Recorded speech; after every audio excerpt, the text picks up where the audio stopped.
या चेंगराचेंगरीत 20 पेक्षा जास्त भाविकांचा मृत्यू झाल्याची भीती व्यक्त करण्यात आली आहे। मृतांचा आकडा आणखी वाढण्याची भीती आहे। दरम्यान चेंगराचेंगरीत शेकडो नागरिक जखमी झाले। यूपी सरकार प्रशासनाकडून अद्याप मृतांच्या खऱ्या आकड्याची माहिती दिलेली नाहीये। त्यामुळे प्रशासनाकडून मृतांचा आकडा लपवण्याचा प्रयत्न होतोय का असा सवाल उपस्थित होतोय।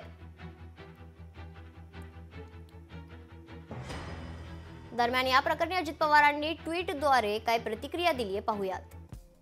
भाविकांचा मृत्यू झाल्याची घटना अतिशय दुर्दैवी आणि धक्कादायक आहे।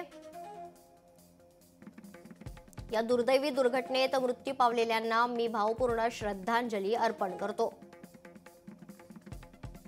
जखमी भाविकांवर रुग्णालयात उपचार सुरू असून ते लवकर बरे होतील अशी प्रार्थना करतो।